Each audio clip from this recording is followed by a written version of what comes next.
students, hope all are doing good and you are preparing well for the coming PG exams. Okay, as we are giving the PG exam, the chapter light is included in your syllabus. So today also we will be discussing, or I will be discussing with you the light chapter, but light we will be doing the numericals. Okay, so basically if I talk about light in this chapter, what are the things that can come in exam, means numerical forms. So if I say light, we have from light, what type of numericals? We have light numericals from the concave mirror. Yes. We have also there from the convex mirror. Okay, means we might get a numerical from the concave mirror, we may get a numerical from the convex mirror, also we may get a numerical from refractive index. Okay, another option is that from light we may get a numerical from concave lens, yes, or we may get from convex lens.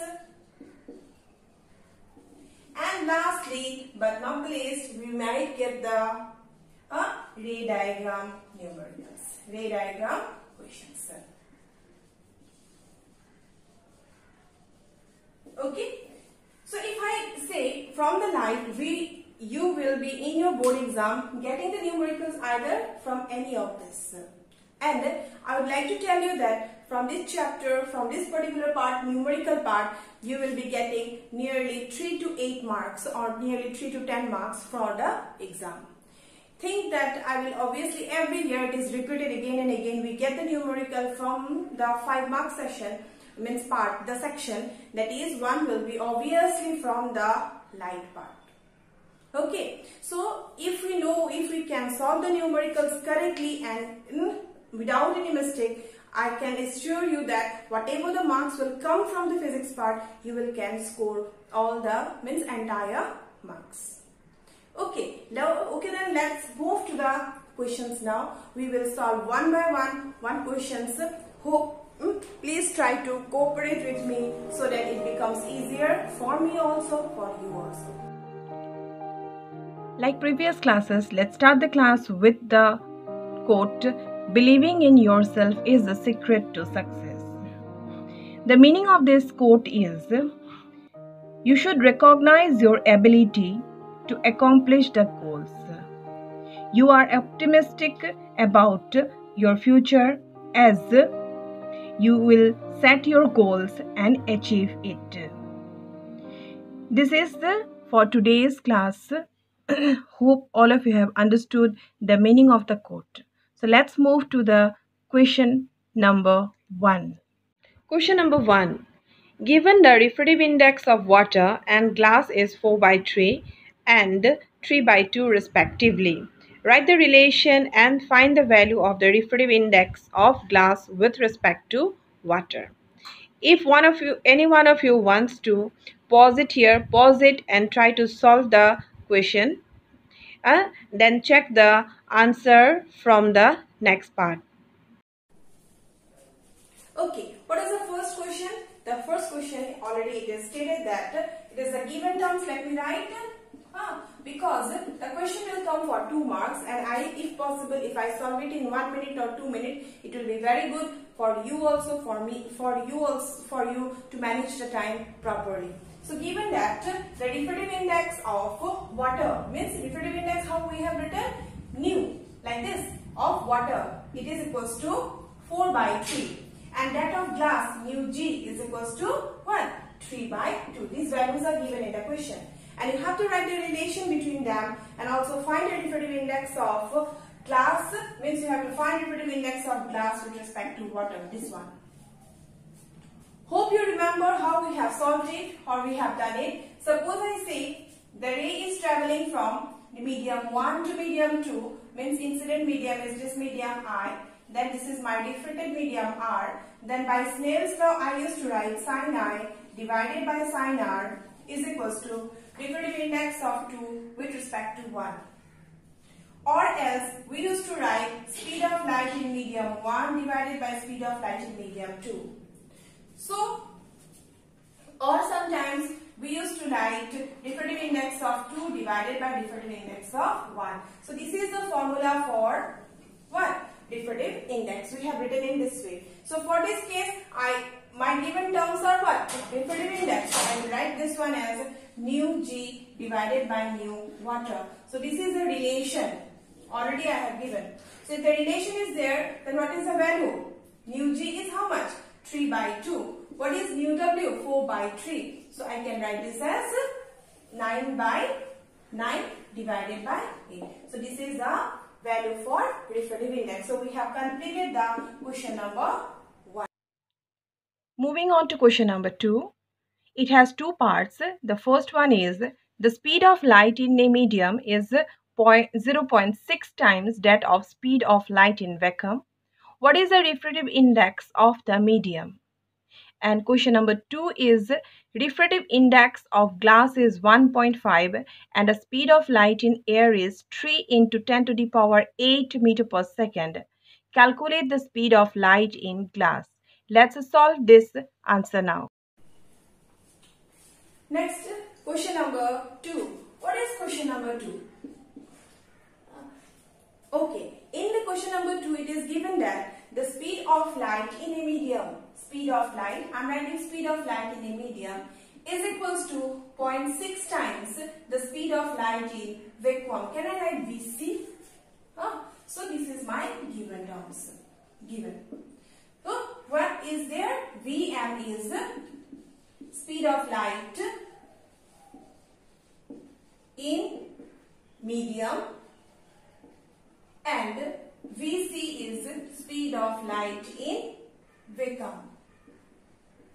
Okay. So, from here I can write speed of light in vacuum divided by speed of light in medium is equals to 1 by 0.6. Isn't it? So, it is asked what is the refractive index of the medium. So, this formula I can write it to be equal to, I will not write here, you can write, we know refractive index of the, or velocity, refractive index of a medium with respect to air is equals to speed of light in air divided by the speed of light in medium. So, this is speed of light in air. Instead, I have written C, so I can write VC also, no problem. This ratio is how much? 1 by 0.6. So, I can write from here 10 by 6 or I can write 5 by 3 is the what? Speed of or refractive index of the medium. Okay, so the same question, this is section 1 number. If I go to number 2, it is given the refractive index of glass is, my second part, refractive index of glass is 1.5 and the speed of light in air and speed of Vc is equals to 3 into 10 to the power 8 meter per second. So, this is my given term. It is asked to calculate the speed of light in glass. So, what is the formula? We know refractive index of glass is equals to speed of light in air divided by the speed of light in glass. So, it is what? So, I can write V glass is equals to Vc divided by refractive index. So, I can write from here Vc is 3 into 10 to the power 8 divided by 1.5. So, I can write from here 30 by 15 into 10 to the power 8 which is nothing 2 into 10 to the power 8 meter per second. So, this is the second answer. Now see here, this question will come for 3 marks. If it is a 3 marks question, how the marks will be distributed? My first part will carry 1.5 mark and my second part will carry 1.5 mark. So if you are writing till here, this will be half marks and if you complete this one, you will be getting 1 mark. And similarly, if you write the formula, you will get half mark here. Then if you complete till last, you will get the full marks 1 here. So like that the marks is distributed. Now let's move to question number 3, which gives that determine the focal length of a spherical mirror which forms a 3 times magnified real image of an object placed 16 centimeter in front of it. If we move on to the next question number 3, it's a 3 marks question and here it is given that the magnification is 3 times, means the image is 3 times that of the object. The name is not given whether it is a real image or a virtual image, and it is formed by a spherical mirror. If I talk about the concave mirror forms a magnified image both for real image as well as a virtual image. So I can consider first real image. So real image, if I say the real image m equals to -3, I have to write it, and then I can write minus v by u is my formula, so -3. So I can write from here minus cancels, v will be equals to thrice of u. So this is my v. Also it is given that the object distance equals to 16 centimeter, means u is equals to -16. So what will be my v here? Then v will be equals to 3 into -16. So if I multiply it, then I will get -48 centimeter is my what? Image distance. So I hope you can calculate the focal length now. So what formula I will use? 1 by f equals to 1 by v plus 1 by u. This formula is the mirror formula, isn't it? So using the mirror formula I will find out. So 1 by v is -48, then minus 1 by 16. So LCM will be 48 minus 1 minus 3. So I will get -4 by 48. Therefore, f will be equals to -48 by 4, which is equals to -12 centimeter. So this is the focal length of the what? Spherical mirror. And if I said it is a real image. Now, if it is a virtual image, then what will happen?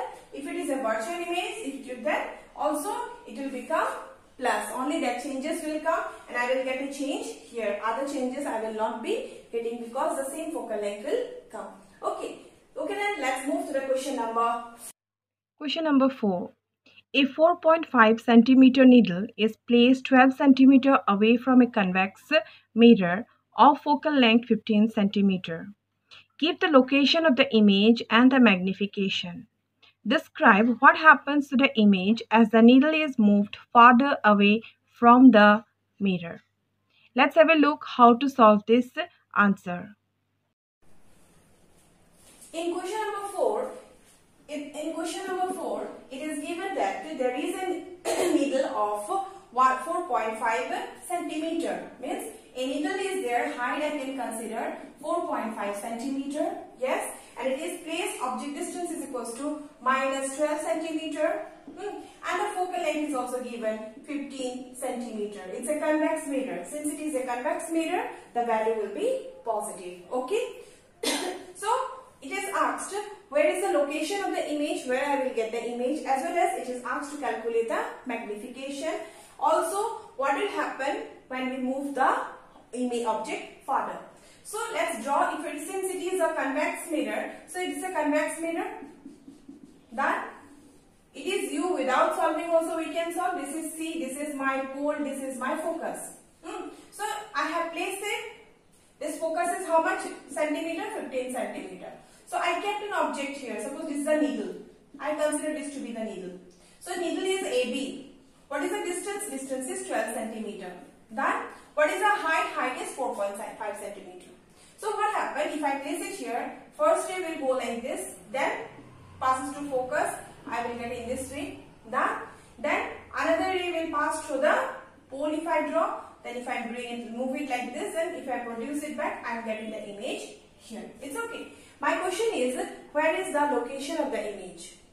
The image is formed where? The image is formed between focus and pole. If you want to solve it, you can solve it by mirror formula. 1 by f equals to 1 by v plus 1 by u. So from here 1 by v equals to 1 by f minus 1 by u. 1 by f is 1 by 15 minus plus 1 by 12. If I solve this, LCM will be 15 and 12. If I take 3 into 5 is 3 into 4 is 4 into 5 is 20, 360 will be the LCM. Then 4 plus 5. So I will get 9 by 60. Therefore, my V will be equals to 60 by 9 centimeter. If I solve it, you will get the value. Because since it is a positive, so it is at the back of the mirror. So what is the location? Location is, it is formed at the back of the mirror at a distance of 60 by 9 centimeter. Or we can say from the diagram without solving, location, since the value is not asked, I can directly say that it is formed between the focus and the pole of the mirror. Now, next question comes, what is the magnification? So how to calculate the magnification? Only height is there, u is not there. So v I have to calculate anyhow. So when I have calculated v, after getting v, I'm rubbing this part. If I after calculating v, I can write m equals to minus v by u. Then what is minus v by? Minus v is 60 by 9. What is u? Minus 12. So minus minus will cancel out. So I can write 60 divided by 9 into 12. So 12 into 5 is so I can write 5 by 9. Yes. So this image I'm getting a fraction, means less than 1. So it is a lesser than 1. It is a smaller image. Done. My next part. Describe what happens if the object is or if the needle is moved farther from the mirror. Means I'm moving this object, is AD, I'm moving, initially it is here, I'm moving it away. What will happen to the image? As I can show you from here, if I take another color pen, I can show you here, if I move it farther away, suppose it is here, then what will happen? My first ray will remain the same, but my second ray, it will touch here, it will go here, and I observe that it moves back. It moves back, but it is not crossing the focus. So as we move the object farther away, what I can write? I can write that the images also moves away from the pole, but it will not cross the pole. It's okay. So this is my question number 4, which comes as a 3 marks question again. Moving on to question number 5, part 1. If the image formed by a mirror for all position of the object placed in front of it is always diminished, erect and virtual, state the type of mirror and also draw a ray diagram to justify your answer. Write one use of such a mirrors and why. Second part is define the radius of curvature of a spherical mirror.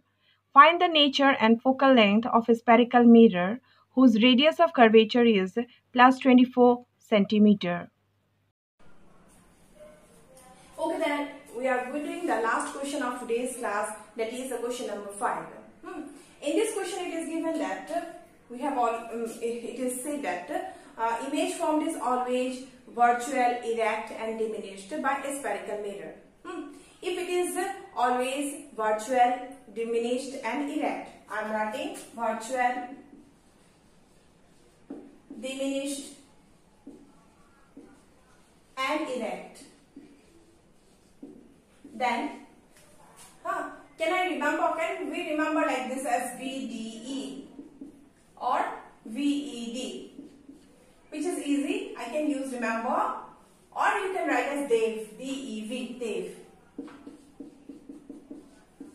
DEV means diminished, erect and virtual. Then, if it is diminished, erect and virtual, you should remember that this is formed by a convex or a concave mirror by a convex mirror.